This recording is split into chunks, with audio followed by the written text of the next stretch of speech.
What's going on, everyone? Juicebags here, and welcome back to some Dungeon Defenders 2. I do apologize for the lack of DD2 coverage this weekend. As a lot of you know from Saturday, I'm having some massive internet connection problems this weekend and can't seem to stay connected long enough to get too much done in an online game. However, I am here on my alt account. I'm going to try to push up one more floor. As you see, I'm at floor 82 here, Greystone Plaza. And this is my alt account, so there's no Ancient Power, no Gilded Shards, no 10 of 10 mods still, and I do have Mass Destruction and Vicious Strikes. I'm going to be going with some weapon manufacturers. I've got that Vicious on there with Defense Rate and Deadly Strikes. I've got Mass Destruction going on the Flame Auras, using Destruction, Defense Rate, and Vamp on a Lightning Strike, and then DPSing on a kind of poorly put together Nuke Monk, but, you know, whatever, it'll work. It's kind of mixed and matched, but it'll get the job done, and going with Sky Guards on that guy with Defense Rate, Destruction, and Deadly Strikes. And then if need be, we're going to have some Ballistas, Defense Rate, Destruction, Splody Harpoon there, and potentially a Poison Dart Tower with Explosive Poison, Defense Rate, and Deadly Strikes. Now, none of these setups are anywhere near best in slot. It's an alt account, so you got to go with what you got. So I don't encourage anyone to build any of their main heroes directly off of any of these. This is just kind of getting the job done, as, you know, you can only use the stuff you find, and I'm not going to take anything from my main account to put it onto an alt. Anyway, let's go ahead and see what we got coming. See, we got a Dreadbones Horde up top. EMP Zappers, they're headstrong. We got Omega Squad Zeta over here. And then a Draken's Barrage up top. Geohex Zerker Throwers. It actually looks like a pretty easy run altogether here. Just a few Frost Mobs in the mix here and there, but nothing alarming at all. In fact, only those Draken. We got the little Frosty Draken over there, but that is about it. Anyway, let's go ahead and get things started off here. We've got, we got Cyborgs here. Now, stacking Deadly Strikes and the Vicious Strikes, I got massive range on the Weapon Mans, and they are able to just handle the Cyborgs. So they're not putting out a ton of damage, so I'll need something else here to actually kill them. However, I am not even remotely concerned about the Cyborgs getting within a weapon manufacturer range, as the range on those bad boys is just big. Now, we do have Hex Throwers though, so I want to make sure that my Ballistas are protected. So I'm going to throw a little Reflect Beam action. How do we want it? Let's just go something like that, maybe? Yeah, I think that will be a pretty good angle. Now let's take a look up top. We got a bunch of mobs, of course, in a Dreadbones Horde lane. I do like using auras, nodes, etc. up in this lane because it will also assist with the flyers. So I'm going to go ahead and put one Weapon Man node there and one here. Now, of course, those flyers are headstrong, so I'm not going to get any stun value out of it, but there will be a little bit of damage in the mix. And then we can just... we got no Cyborgs, no Frost Orcs, of course, in a Dreadbones lane, so we can just spam it up with the auras. And I'm thinking, other than the captain himself, nothing else will probably make it past that little gauntlet there. One of the benefits on this map, of course, is you can have two Sky Guards that are both hitting the two flyer lanes, so that just makes the air lanes on this map extremely easy. And we'll go up and take a look at Draken's Barrage. Now, my only concern here is if these mobs push out far enough, the Draken could, of course, they are ranged mobs, so they could attack that core. So I think I'm going to really just focus on a spawn camp here. So let's get, actually that's kind of unnecessary, putting two nodes. Let's get one Weapon Man node, and you see that is actually going all the way into the spawn, which I normally just don't like to do, as it slows the lanes down just so much. But for this particular lane, I do want to kill them fast, so I'm going to spam it up like a big dog right up in there, and those Draken's Barrage should get handled. Now here we've got a little bit of a gift. We've got no Cyborgs on the lane, and we've got Proximity. Proximity, of course, means the closer a defense is, the more damage it's going to do. This just makes for a super easy lane if there's no Cyborgs or Frost Orcs in the mix. So just some regular old Aura and Weapon Man spam will without a doubt get the job done here. In fact, I'm just going to go all the way down to the spawn with it, in fact, and let them just die right up front. So, my only concern, of course, is flyers. I do have the luxury of having 2 Skyguards hitting both lanes, but I don't want any surprises, so I am going to spend the remaining mana on those Skyguard towers. Now let's just check it out and see how it runs. I'm thinking that this is just going to be a complete steamroll, as we did get some pretty easy lanes. And even though I'm limited in the amount of heroes or defenses that I have on this account, we've got more than enough of all the meta stuff to get this job done. Ballista's just wrecking it up over there.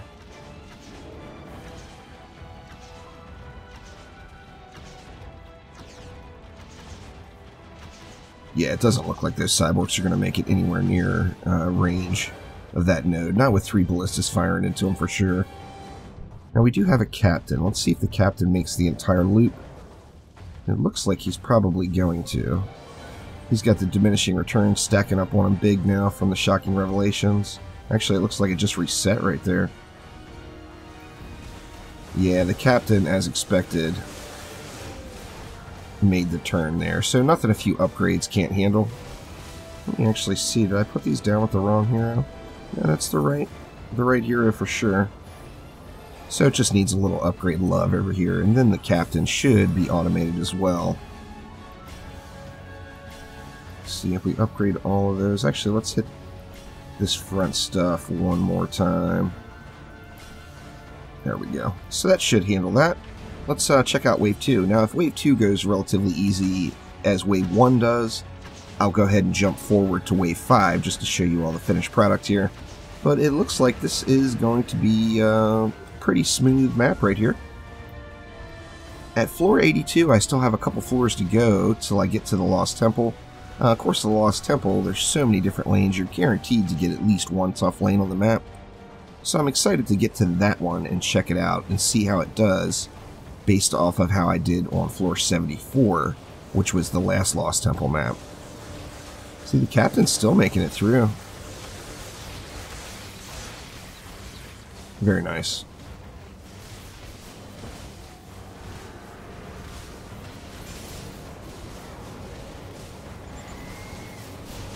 Assassin duty. Perfect. I actually didn't even realize I got a little gift on that flyer lane too with Longshot. I think it's these flyers over here have Longshot on them, and that's making the Skyguards just hit even harder. Yeah, sure enough. So I got 2 gifts on this map with the lovely lane RNG. Now this map is also very friendly with the DU. It's pretty easy to really overload lanes, where you don't have this luxury on all maps. However, there's 4 main lanes with 2 flyer lanes. If you take the flyer lanes out of the deal with that 100 DU from the Skyguards, that leaves you 225 DU to spend per lane, which is about 45 DU above the game average of, it seems like most of the maps, the DU evenly split would be limited to 180.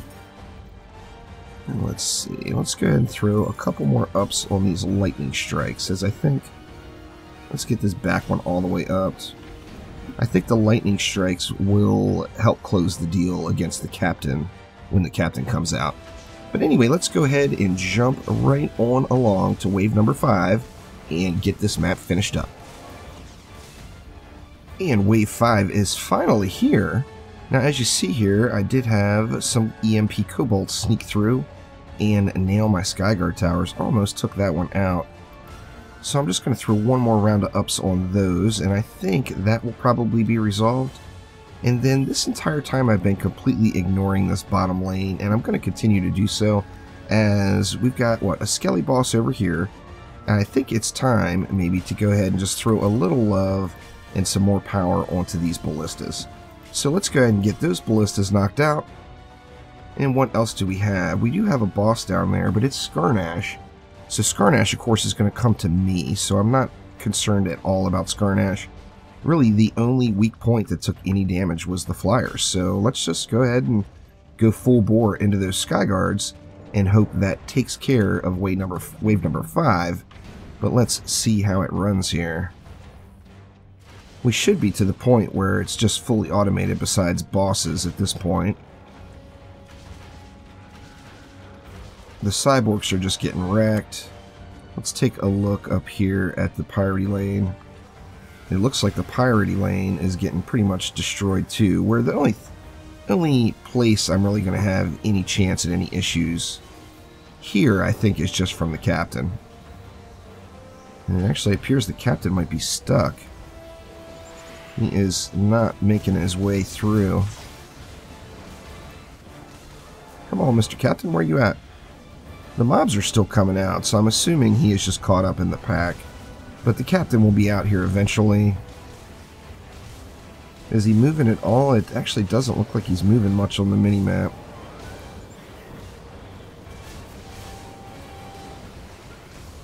Assassins are a non-issue. Is he coming out of there? He looks like he's stuck right there on that ledge. And no, here he comes, here he comes. So let's see if the captain makes it through.